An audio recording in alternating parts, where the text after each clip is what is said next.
Assalamualaikum warahmatullahi wabarakatuh. Welcome back to the recording of my lesson for Science Year 5 KSSR Semakan revised syllabus for the Science Year 5. Okay, welcome back, and I hope you are all doing I hope you are all doing fine and healthy and safe all the time. So today we are going to continue the next topic about that we have already learned in the topic human, but we are going to go into another system which is called as the human blood circulatory system, sistem peredaran badan manusia. Okay, sistem peredaran darah manusia, sorry ya.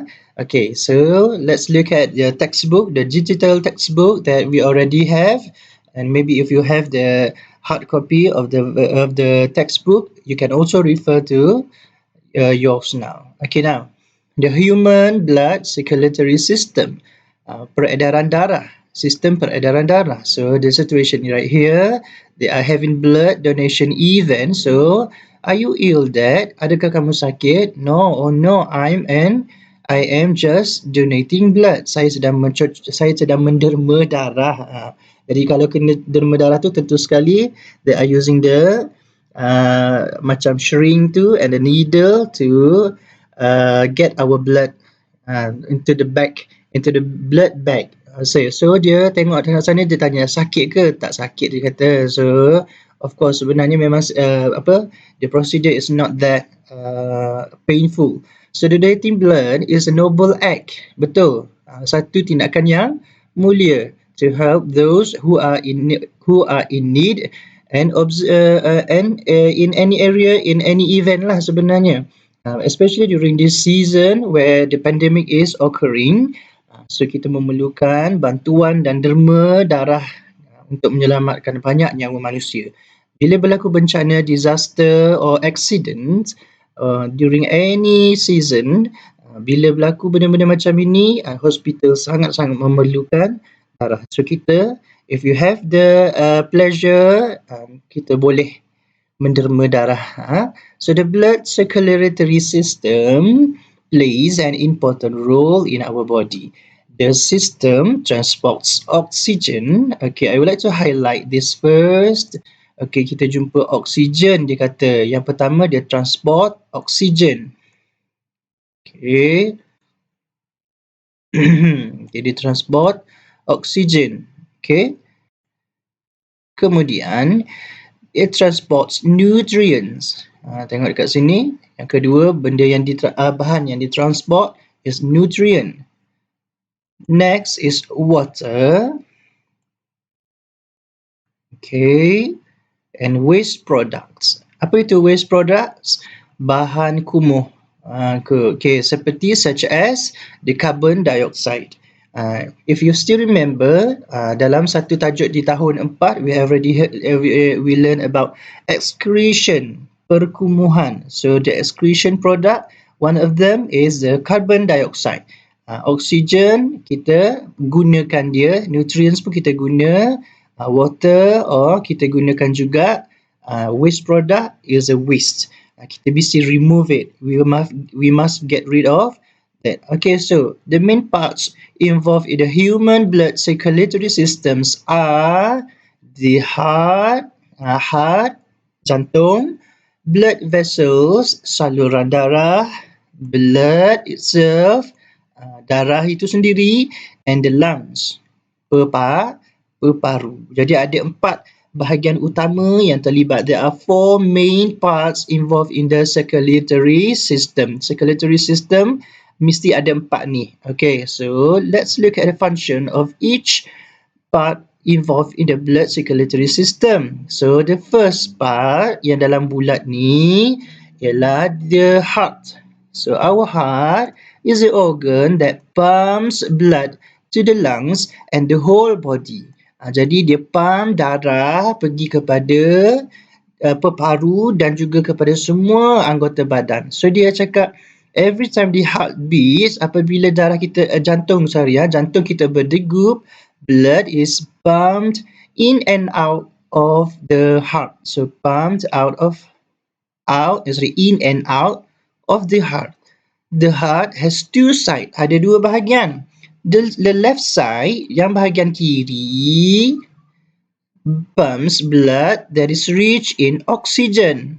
Bahagian kiri mengepam darah yang kaya dengan oksigen. Kepada siapa? To the whole body. Kepada seluruh anggota badan kita. Kepada organ di dalam badan dan juga kepada bahagian-bahagian limbs di bahagian badan lah. So meanwhile, the right side pumps the blood that is rich in carbon dioxide to the lungs. Jadi kamu tengok dekat sini, mungkin kamu macam tanya kenapa betul ke warna biru ni, betul ke warna merah? Macam ini. Dia cuma membuat anggapan saja. Darah kita tak ada bertukar jadi warna biru. There's never have that. Tapi dia akan jadi gelap ataupun cerah saja, bergantung. Kalau misalnya cerah, mungkin dia kaya dengan oksigen. But it is darker, dia adalah banyak carbon dioxide. So, kamu tengok dekat sini teacher's note, dia kata blood rich in oxygen is shown in red dekat dalam gambar ini. Meanwhile, the blood rich in carbon dioxide is shown in blue. So, dia nak suruh kita faham sahaja apa perbezaan dia sahaja. Yang masuk bahagian kiri ialah yang kaya dengan oksigen. Yang masuk ke sebelah kanan ialah yang ada banyak carbon dioxide. Jadi, yang kaya dengan oksigen ni nak pergi kepada anggota badan. Yang ada banyak karbon dioksida tu ialah hasil yang kita nak singkirkan. I hope so far untuk penerangan sehingga ke bahagian the heart ni, untuk bahagian jantung, saya harap murid tidak keliru. Bahagian kiri dan kanan tu macam mana, apa yang berlaku itu. Dia tidak sebegitu mengelirukan. Kamu cuma kena ingat dia ada apa dan dia pergi ke mana. Boleh? Okay, next. We go to the second part in the circulatory system, which is the lungs. So, paru dan kemudiannya jantung.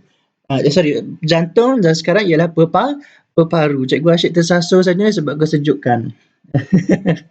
Okay, so lungs are the organs where the exchange of oxygen and carbon dioxide occurs. Jadi, di dalam peparu kita ada dua belah ni. Berlakunya apa yang dikatakan sebagai proses pertukaran oksigen dan carbon dioxide. Jadi, bila kita menarik nafas, when we inhale, the oxygen is coming into the lungs. And then, the carbon dioxide that we want to expel or we want to remove from our body is exchanged in the lung. Understand? Bila dia tukar, barulah dikeluarkan. Okay, so the third part of the circulatory system is of course the blood vessel, laluan. Salur darah. Salur darah, blood vessel ni adalah laluan dia. So, kamu boleh imaginekan dia sebagai macam jalan raya lah. Macam tu. So, a blood vessel is a tube that allows body to flow. Dia membenarkan darah mengalir. So, blood vessels transport blood to the whole body. Jadi, darah-darah tu kereta, anggapan kita macam imajinasi kita, darah tu macam kereta, dia nak bawa penumpang siapa ni? Oksigen penumpang dia, air penumpang dia, nutrient and carbon dioxide dalam kereta tu. Kereta tu nama dia ialah blood. Understand? The car is the blood. So blood tu mana laluannya, mana jalan dia? The blood vessels. If you go to higher education, kamu akan jumpa nama blood vessel ni, ada banyak lagi nama dia. Ada veins, ada artery dan sebagainya. Kemudian kalau dia duduk dekat jantung, nama dia pulmonaries and all that they are so interesting to learn. Sebab nama dia menyeronokkan untuk kamu dengar dan baca dan hafal. And of course, the main part of the circulatory system is the blood itself. Ialah darah. Blood flows through a network of blood vessels to every part of the body. Blood carries oxygen, nutrients. Okay, I like this. I like to highlight them. So, okay, 4 perkara yang masuk ke dalam kereta itu, iaitu oxygen, nutrients, water and waste. They are passengers. Okay. So the waste products such as carbon dioxide are removed from the lungs. Yang lain tu nak guna. Carbon dioxide kita nak buang dia. Okay, so Cikgu Siti Hawa said, ni describe the function. Here, all are described well. Okay, now, ni ada tak simbol AR ni? If you have the copy of the textbook, you can discover apa yang boleh kamu tengok dalam sana. AR, augmented reality ke? Macam tu kalau tidak silap saya. Okay, now, let's go on. Okay, macam mana laluan dia, the pathway. Macam mana dia bergerak. Okay, now, there are blood vessels that carry blood from the heart to the whole body. Ada salur darah yang membawa dari jantung ke body, daripada jantung kepada anggota-anggota badan. Dan ada juga there are blood vessels that carry from the body to the heart. Jadi balik masuk, keluar masuk saja sebenarnya. Faham tak? Jadi bila kita nak guna, jantung kita bagi. Kemudian bila dah siap guna, jantung masuk semula ke dalam jantung. Macam tu. Okay, so look at this diagram. This is the blood circulatory pathway. Dia adalah laluan dia. Kamu tengok ni, dia macam ada biru dan ada yang warna merah. Dia jadi berparu the lungs, going down and enter the heart chamber. Macam bilik. Dalam jantung ni, kita panggil dia chamber, dalam bilik. Masuk dalam chamber, and then the heart pumps the blood out to the organs and to the body. Understand? And then when our body has already used up the oxygen, sudah selesai menggunakan oksigen, dia carbon dioxide is produced. So carbon dioxide tu nak disingkirkan, it goes back into the heart, and then the heart pumps into the lungs and excreted or removed from our body. Dia macam itu. Jadi dia, kamu nampak ni, anak panah dia ni keluar masuk lagi. Kan ni keluar masuk lagi. Understand? So our blood circulatory system is closely related to the respiratory system, because when we inhale, we are acquiring the oxygen. And when we are exhaling, we are removing the carbon dioxide. Jadi blood system ni dia ada menyediakan kereta untuk passenger yang digunakan dalam sistem pernafasan. So benda yang dipelajari dalam the things that we have already learned in year 4 and year 3 are now being related into year 5. Understand? So mesti ingatlah. Okay, now. Ingat, okay, sekali lagi, I would like to remind you that the colours here are for you to differentiate the type of blood involved in the pathway, in the process or in the pathway. Tidaklah darah kita tu berwarna biru. No. Kalau dia nak cakap berwarna gelap tu boleh jadi. Tapi if you look closely at your body or any part of your body, kalau nak paling senang, the easiest one, you can see it around your wrist. Macam itu kan, kamu nampak ada macam salur darah kamu. Tapi kamu jangan cakap dia warna hijau macam tu. Dia bukanlah warna hijau, dia warna gelap sebenarnya, sebab dia salur darah yang mengangkut carbon dioxide. Jangan kata warna biru, nanti jadi alien lah kita ni. No. Okay, now go on to the next page. Okay, dia nak explain in detail what happened. Number 1, when we inhale, bila kita bernafas, okay, cikgu highlightkan inhale ni, the air that enters the lung is rich in oxygen. Okay, one more time, I hope it works. Enters the lungs is rich in oxygen. Jadi udara yang masuk ke dalam badan kita ni sekarang kaya dengan oksigen. Bila kita menarik nafas, masuk oksigen, inhale, and is absorbed into the blood vessels. Jadi masuk ke dalam blood vessel, masuk dalam laluan tadi. So air enters the trachea and goes into the lungs, and the lungs transfer it to the heart. Number 2, here the blood is known as blood rich in oxygen. The heart pumps the blood that is rich in oxygen to the whole body. Jadi sekarang ni tugas jantung ialah bawa semula darah itu pergi kepada badan kita, anggota-anggota yang memerlukan. And then, when we already use the oxygen, when the body use up all the oxygen, the carbon dioxide is produced. Okay. Okay, highlighter. And absorb back into the blood vessels. Masuk balik ke dalam darah tadi dan darah tu diangkut semula ke dalam darah blood vessels tu. So here the blood is known as blood rich in carbon dioxide. Okay, sorry. Okay, blood rich in carbon dioxide. Blood rich in carbon dioxide. Okay. Kadang tu dia jadi error macam tu lah. Okay, dia teknologi. Okay, now. Okay. Kenapa tu? Okay, please be nice to me. Okay, next, when it reach the heart, and then from the heart, the blood rich in carbon dioxide will be pumped to the lungs. Dia akan masuk semula ke dalam lungs, and when we exhale, the carbon dioxide is removed from the lungs. Jadi dia berkait proses peredaran darah. The circulatory is related to the breathing process. Understand? Okay, now here we go, the fun activity, but I have to skip this activity for now, because we are using this.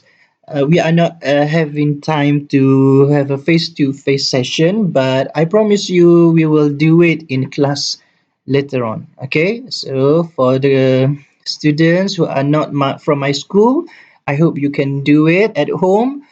For my school student, we will do it together with the presentation sessions. Mesti dibentangkan, tunjuk apa yang kamu faham tentang circulatory system ini. InsyaAllah you can do it. Okay, next, the importance of blood circulatory system. Okay, now ada dua kepentingan. Apa yang dia buat? We go on straight to this diagram. Tengok ni, gambar-gambar macam ni cute je. Senyum-senyum dia bagi air, bagi oksigen. Apa yang dia buat? The circulatory system, through the blood yang ada darah tu, it transports oxygen, nutrients and water to the whole body. Itu yang dia buat, number one. So if you don't have the circulatory system, maybe any parts of your body will lose the oxygen, not having enough nutrients and water. Okay, so the blood transports oxygen from the lungs throughout the body.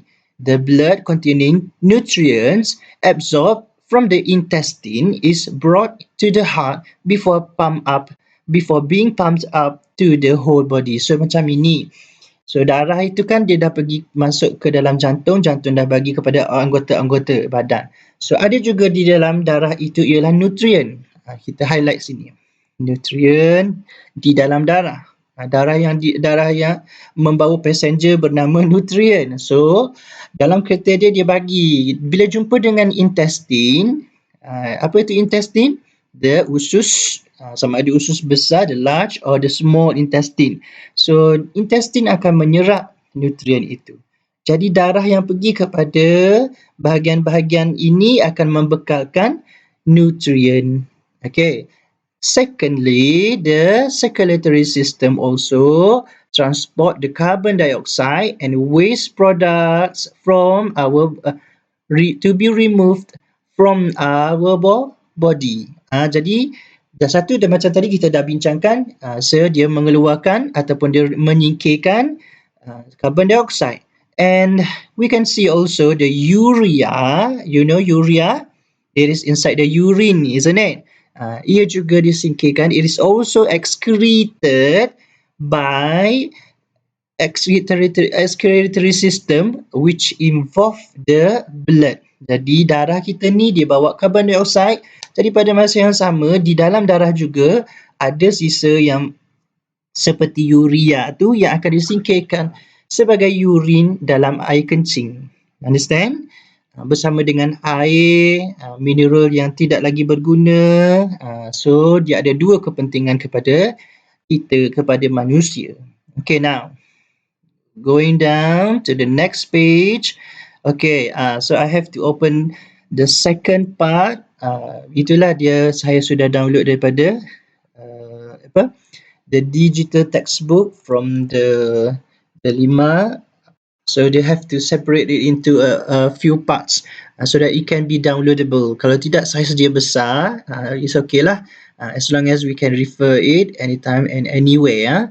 So now we have to see the relationship between the systems in our body. So we have learned what is the digestion system, the respiratory system, and the breathing process. Kita dah belajar sebelum ini. Rupanya dia ada kaitan dengan skeletal system and the circulatory system that we are learning in year 5.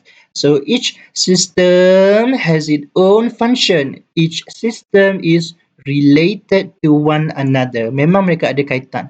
So we can see here in our body kita ada skeletal system untuk tulang rangka, respiratory system pernafasan kita, the digestive system pencernaan makanan, dan blood circulatory system. Semua ini saling berkait.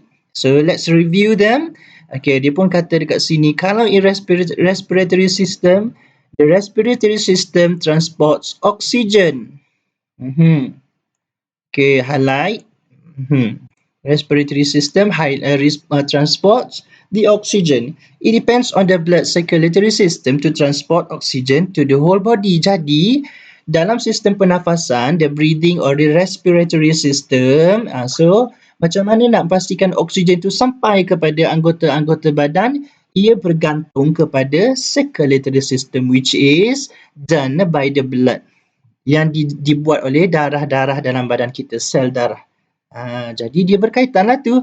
So the respiratory system also depends on the blood circulatory system to remove the carbon dioxide. That carbon dioxide tu nak disingkir pun mesti kena gunakan circulatory system juga. Jadi respiratory system, or I would say the breathing process, depends on the circulatory system. Next, skeletal system. The blood circulatory system transports oxygen and nutrients to the skeletal system. Jadi, ingatkan tulang dan rangka kita ni, hidup dia bila kita ada tulang, jadi dia tak perlukan apa-apa. But actually, our bones needs oxygen and nutrients. And nutrients especially in the kind of protein and macam yang mineral seperti calcium.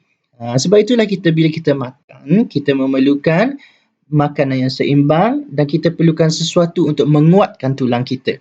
So dia cakap dekat sini, nutrients itu adalah for the growth of bones.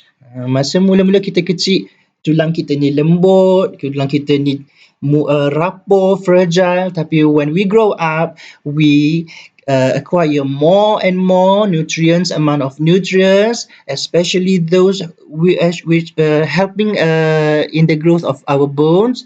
Akhirnya tulang kita menjadi keras dan kuat. Okay, so the skeletal system in turn protects the body and the organs involved in the respiration and blood circulation, such as the lungs and heart. Okay, tadi the skeletal system memerlukan circulatory system. Dalam masa yang sama, circulatory system, respiratory system also needs the skeletal system. Untuk apa? Protection. Ni you see here.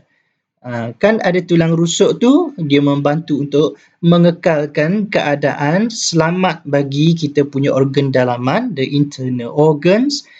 Next, the digestive system. Okay, adakah dia memerlukan circulatory system? Yes, the blood circulatory system transport oxygen to the digestive system. Jadi organ seperti perut, organ seperti usus kita mendapat oksigen.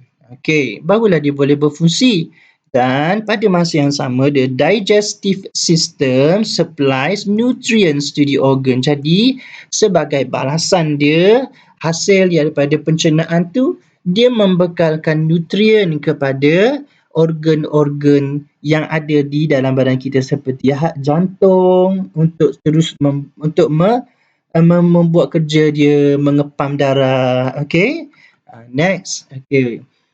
Okay, now we are going down into the 35 and 36. Okay, now the system in our body cannot function independently.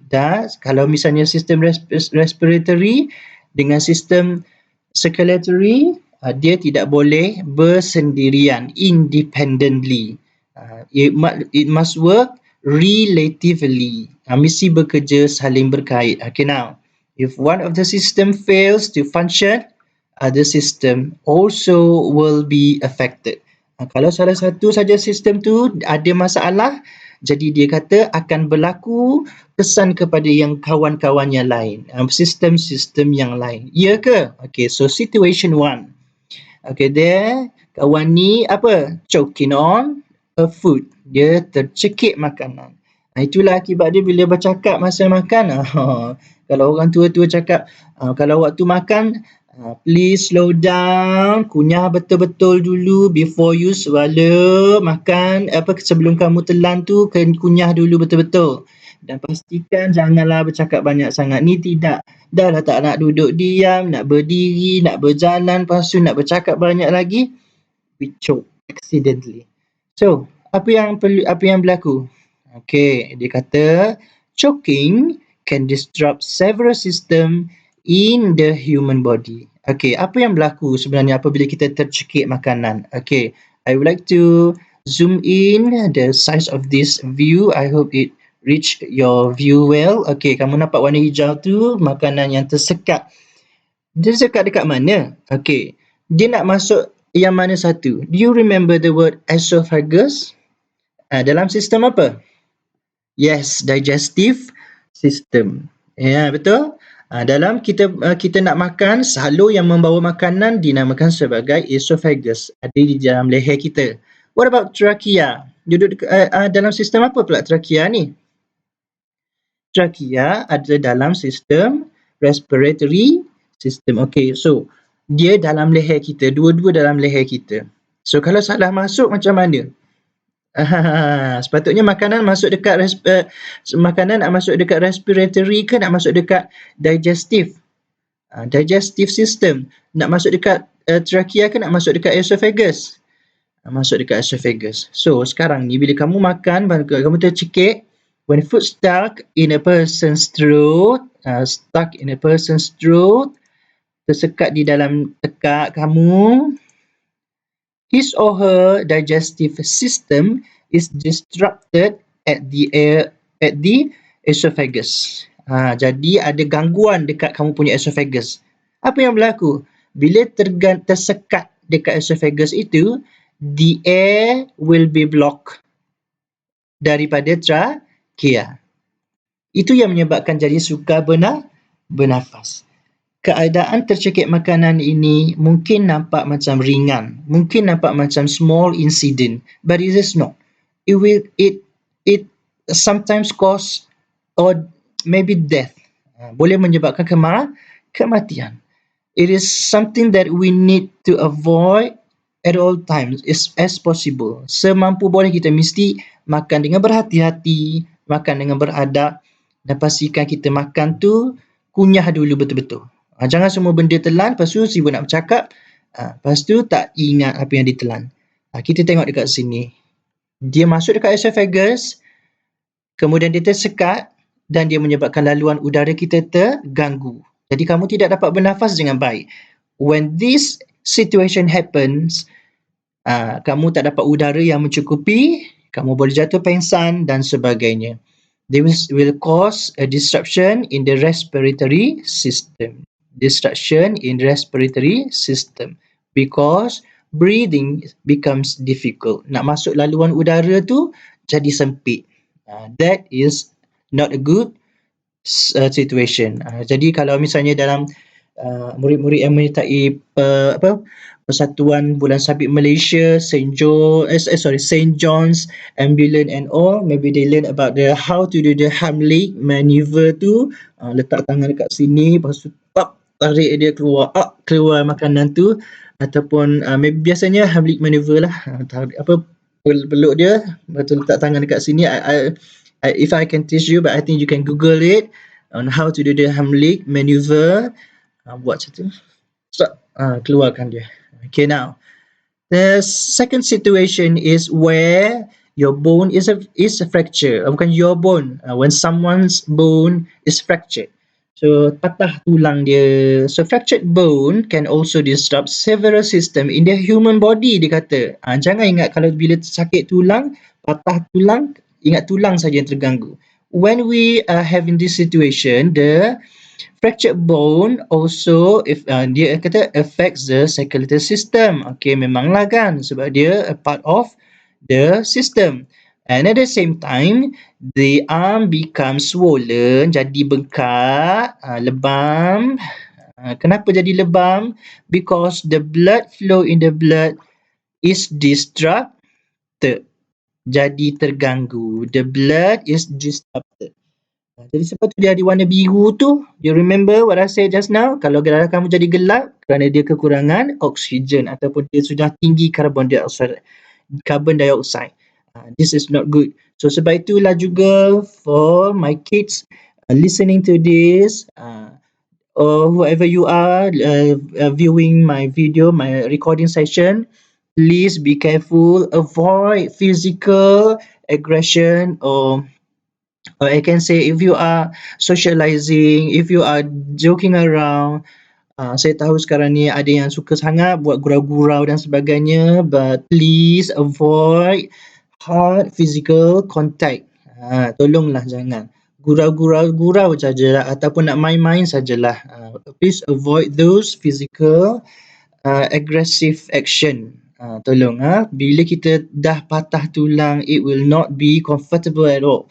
Lepas tu sudahlah sakit tangan, sakit lagi darah, lepas tu nak mengangkut darah tu dengan baik, itu yang tak bagus. Okay, so now the importance of taking care of all systems in the human body. Kita nak membincangkan tentang kepentingan kita menjaga semua sistem yang telah kita pelajari. Kita dah belajar banyak systems yang ada di dalam badan manusia. So dia kata what will happen if the systems in the body are not properly taken care of. Okay, now he see a diagram of our heart. Dia kata ada cholesterol plaque dalam jantung. Apa punca dia ni? Ni dia tunjuk kamu gambaran ni. Akibat makan banyak sangat benda-benda yang berminyak. Lepas tu dalam makan, lepas tu tidak bersenam pula. The heart is the essential organ. Yang penting sangat-sangat essential organ ni. Jantung kita. Bukannya kalau tak ada jantung boleh sonok-sonok. Tidak. Dia blood related system. So the blood vessels in the heart can become narrow due to the formation of the cholesterol plaque. Jadi macam ini. Kan tadi cikgu cakap kamu boleh imaginekan jalan tu, blood vessels tu sebagai jalan. Betul? So jalan tu, contohnya jalan tu mula-mula kita buat dia lebar, luas. Lepas tu boleh jalan dengan senang. Jalan kereta jalan, suka. Jalan lagi suka. Jalan suka. Maksud cikgu jalan dengan senang lah. Okay, so bila dia ada plug, tiba-tiba ada road block. Ada road block dekat jalan tu. What will happen? Is it not will cause congestion? Ada traffic jam kan? Traffic congestion kita panggil. Ada berlaku jam jalan. Jadi itulah keadaan dia jadi sempit. If you see here, darah ni banyak-banyak berkumpul ni sebab dia nak cuba untuk melepasi cholesterol plaque ni. Dia nak pergi juga. And that situation will cause pain in your body, especially the heart itself. Sebab itulah kalau orang cakap, memang orang-orang yang ada obesity biasanya related with the heart attack. Ada serangan jantung. Orang-orang yang ada obesity memang yang darah tinggi pun ada, kencing manis, lepas tu dia biasanya ada sakit jantung juga akan berlaku pada dia. Kerana because of the blood vessels in that person becomes narrow and narrower each day. So that is not a good health. That is not a good habit. Understand? Bukanlah cakap tak boleh makan langsung. Ia boleh makan, tapi we have to consider the balance of taking the meal. Understand? Okay, so now dia cakap dekat sini, betul tak? Kena makan kolesterol. So now we are reading this science info. Dia cakap cholesterol is a fat-like substance. Dia macam lemak. Kemudian it can be found in the blood. The liver yang produce the cholesterol for the body. Hati yang menghasilkan hati bukan jantung, hati yang menghasilkan kolesterol untuk badan kita. Sebenarnya kolesterol ini is useful for the brain, skin and other organs untuk adalah fungsi dia yang tertentu, dia akan berfungsi dengan baik. But if you are eating the food containing too much cholesterol, it will be harmful to the body. Okay, inilah kita highlight yang paling panjang ni. Sama juga macam lemak. Adakah lemak itu tidak diperlukan oleh badan manusia? Do you still remember what is the function of the fat? It insulates heat in our body, isn't it? Jadi badan kita ni kalau ada lemak, kita tidak mudah rasa sejuk. Just to remember that in year 3. So, ada kegunaan dia. But if you take it, consume the fat so heavily, terlalu overtaking the overeating, dia akan memberi kesan bahaya kepada kita. Sama seperti kolesterol ini. Understand? Okay, now situation 2. We need to avoid the bad habits such as smoking. Ini cakap sekarang memanglah kita semua orang tahu smoking tu bad for our health. Buat lagi iklan, government iklan, macam-macam lagi private advertisement, buat lagi sekolah pun beritahu dekat sekarang belajar sains pun also deliver the same knowledge, same warning, similar beritahu dengan kamu advice lagi supaya jangan smoke. Tiba-tiba bila dah habis sekolah, masih juga end up with the bad behavior, bad habit ini terpengaruh dengan orang lah, terpengaruh dengan kawan, terpengaruh dengan orang dewasa dan sebagainya. Please, my fellow student, my beloved student, tak kiralah kamu dari sekolah saya ataupun tidak, for you who have viewed my video of teaching today, I would like to advise and please I remind you, no, say no to the smoking habit. Vaping habit also the same. Jangan lagi cakap ada dekat luar sana, vaping tu lain cikgu, tak ada, sama saja. Tak kiralah kandungan dia apa saja, it will cause fatal to you later. So according to this X-ray scan, dia kata there's a problem in your lungs, sir. Ada masalah dekat kamu punya paru-paru. Apa yang ada? Ada kesan rokok. This is why you have persistent cough. Apa tu batuk yang berterusan, batuk yang lama. Cough tu batuk, persistent tu batuk yang lama, bertahan lama sudah. Bukan bertahan lama, batuk lama lah. And shortness of breath. Apa tu? Jadi suka bernafas. Do you like to see yourself in future with this problem? I hope not. Okay, harap-harapnya tidak. So jagalah kesihatan anda. Okay, now situation 3. Why do we have to wear the protective gear such as the helmet? Kenapa kena pakai protective gear such as the helmet when we go out using macam sekarang ni cikgu tengok the situation yang viral, a lot of person are going into the road lah, pergi ke taman lah, cycling. So they are using helmet. Itu bagus, satu tindakan yang bagus. But macam situasi ini, mereka ni yang budak ini tidak pakai. So apa yang akan berlaku? Yes, it will cause harm to his or her brain. Apa yang berlaku tu? Bila dia accident, the head is exposed to the risk of damage, isn't it? So bila dia terkena sesuatu yang merosakkan dia punya brain tu, sudahlah tidak pakai perlindungan. Jadi apa yang ada, cuma tinggal skull saja yang nak protect the brain. Remember please, the brain is the main part yang paling penting, the most important part of our body. If our brain does not work, then the whole body will die. Understand? So kita jagalah kepala kita. Macam yang sebelum ini cikgu juga ada cakap, ada satu dalam satu recording yang sebelum ini, kamu masih ingat saya rasa, iaitu kalau bergurau ke apa ke, tolong avoid this part, the uppermost part, which is our head. Okay, now the last situation here is I'm having constipation again. Why? Because he does not drink enough water. Jadi itulah yang menyebabkan kamu sembelit. Jadi darah pergi kepada usus, darah pergi kepada anggota badan kamu, tapi dia tidak dapat membekalkan air yang cukup. That is not good. Okay, now let's go to protecting the system in our body. How to protect the skeletal system? Of course, by consuming the foods that are rich in calcium. Memanglah ini jawapan dia, which is such as milk and dairy products. Jadi minum susu ataupun makan makanan yang berasaskan susu seperti yogurt. Kalau tak nak makan yogurt, suka makan telur, ikan, daging dan sebagainya, because they contain calcium. The calcium helps to strengthen our bone. Jadi tulang pun menjadi kuat. Next, do physical activities. Jangan biarkan diri kita ni asyik-asyik malas lah, asyik-asyik duduk diam lah.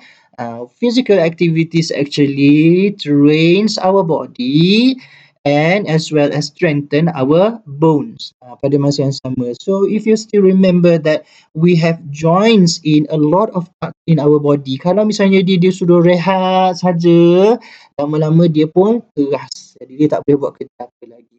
Understand? So next, wear protective gear and seat belts when you are doing such activities such as the cycling, macam ini. So kenapa kena pakai helmets, kenapa kena pakai knee guards or knee pad, kena pakai elbow guard. Okay, cikgu highlight lagi sekali. And wrist supports.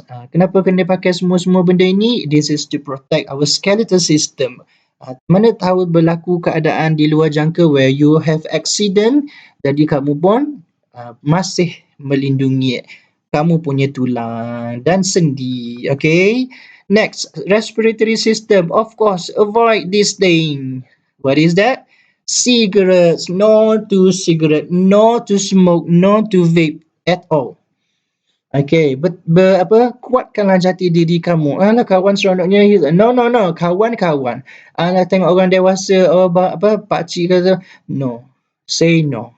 Okay? Start with your own self and you will get the result for you yourself too. Live in a clean environment, of course. Take time, macam buat jadual ataupun plan ke untuk membersihkan kawasan persekitaran kamu, bermula daripada tempat kamu tidur sampailah ke semua kawasan di rumah kamu.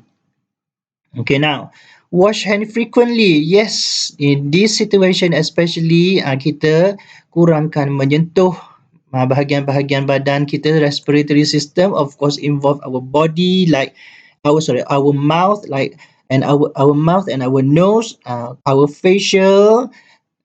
So kita kalau boleh basuh tu guna air, not the sanitizer. Bukan saya cakap sanitizer tidak bagus. Actually the sanitizers are the alternative, pilihan kalau kamu tidak ada air. Dia bukannya mesti guna sanitizer.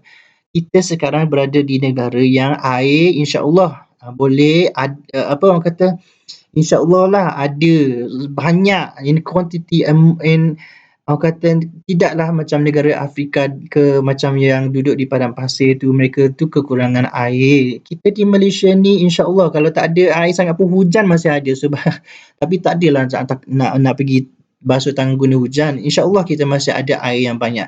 So gunakan air. It is more effective and it is cleaner actually.